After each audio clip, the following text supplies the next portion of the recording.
নমস্কার বন্ধুরা, কেমন আছো তোমরা সবাই? আশা করছি সকলে খুব ভালো আছো, সুস্থ আছো। তো গলার আওয়াজটা শুনে বুঝতেই পারছো ঠান্ডা লাগার কারণে একটু গলাটা বসে গেছে। কথাবার্তা যদি বুঝতে অসুবিধা হয় না, একটু মানিয়ে নিও প্লিজ।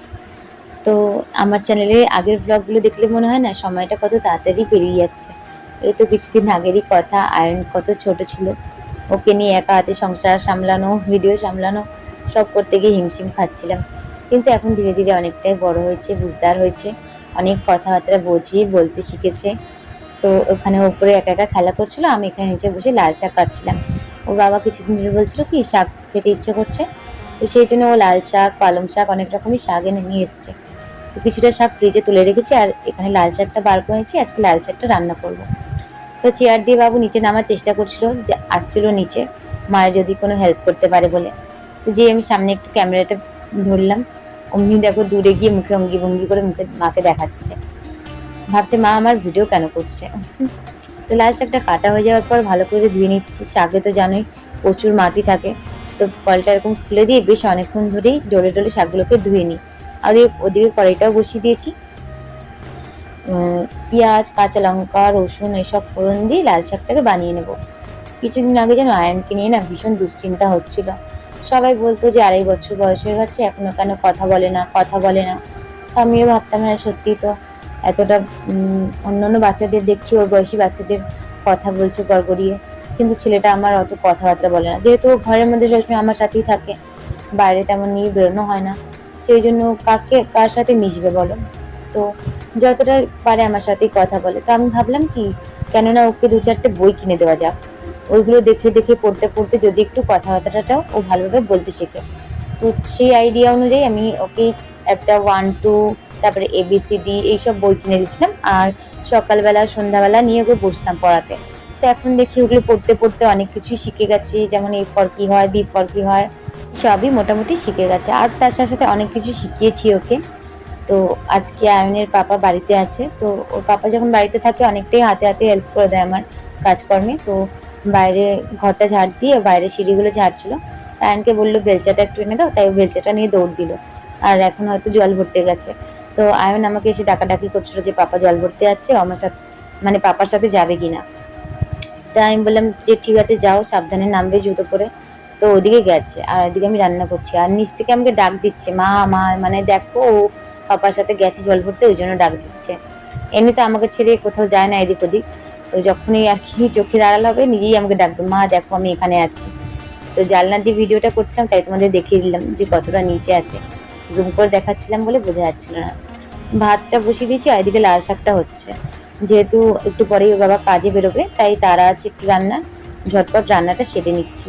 লাল শাক থেকে প্রচুর জল বেরিয়েছে, জল দিয়ে লাল শাকটা সিদ্ধ হয়ে যাবে। তো এই ডান্টাটা দিয়ে ঘরটা এবার মুছে নিচ্ছি রান্না বান্না কমপ্লিট করে। অপারেশন হওয়ার পর না আর আমি বসে বসে আর কি ঘরটা মুছতে পারি না, তাই যখনই ঘর মুছি এই ডান্টাটা কিনে নিয়েছি, ডান্টাটা দিয়েই ঘরটা মুছে নিই। তো এখন আমরা মা বেটা মিলে স্নান করেও চলে এসেছি।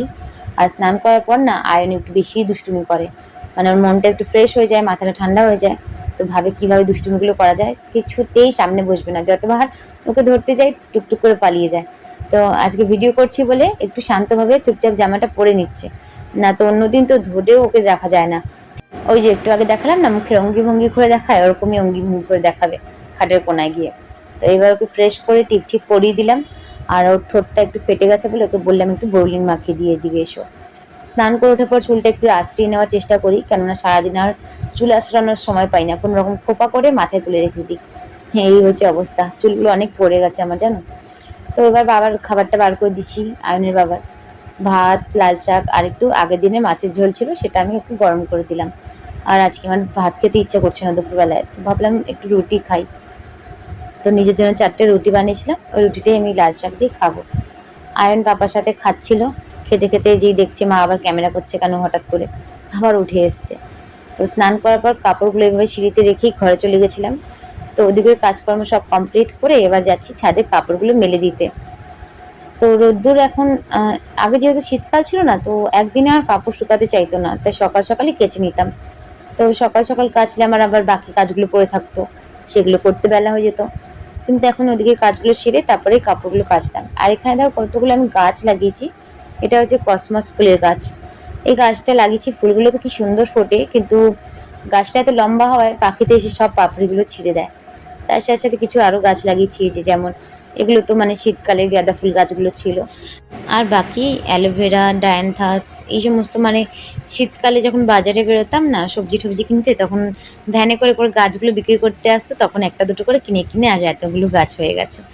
আয়নও তোমাদেরকে পরপর একটা একটা করে দেখাচ্ছি, এটা এটা এটা বলছে। ওর হাতে যে প্লাস্টিকটা দেখছে, ওর মধ্যে জামা কাপড় মেলার সব ক্লিপগুলো রাখা রয়েছে, সেগুলো ও আবার নিয়ে এসছে। এখন বসন্তকাল তো, বসন্তকালে রোদ্দুরটা মনে হয় না গরমকালের রোদ্দুরের মতোই লাগে, ঠান্ডা লাগে না, মানে ঠান্ডাও লাগে আবার গরমও লাগে, দুটোই। কিছুদিন পরেই গরমকাল চলে আসবে অবশ্য, তখন আর কি ছাদে আর কাজ করা যাবে না। ছাদে আসলে মনে হবে যেন কতক্ষণে ঘরে যেতে পারি। তো দেখতেই পাচ্ছ কি হাওয়া দিচ্ছে, হাওয়া আর রোদ্দুর বেশ ভালোই তাড়াতাড়ি জামা কাপড়গুলো শুকিয়ে যাবে। মেলে দিলাম, মেলে এবার বালতিটাকে এখানে উল্টিয়ে রেখে দিই, তাতে কি হয় জলটাও ঝরে যায়, আর যখন আমি কাপড়গুলো তুলে নিয়ে যাই তখন এই বালতিতে ভরেই নিয়ে চলে যাই। আমিনের পাপা এখন খেয়ে দিয়ে চলে গেছে কাজে, আর বাকি যে এঁঠো বাসনগুলো ছিল সব আমি এবার মেজে ধুয়ে তুলে দিচ্ছি। তো মেন আমি তোমাদেরকে যে কথাটা শেয়ার করতে চাইছিলাম সেটা হচ্ছে, আমার ছেলেটা একটু দেরিতে কথা বলতে শিখছিল বলে মানে ভীষণ চিন্তা হচ্ছিল যে আর সব বাচ্চাগুলো তো সময়ের মতো কথা বলছে, ও কেন বলছে না।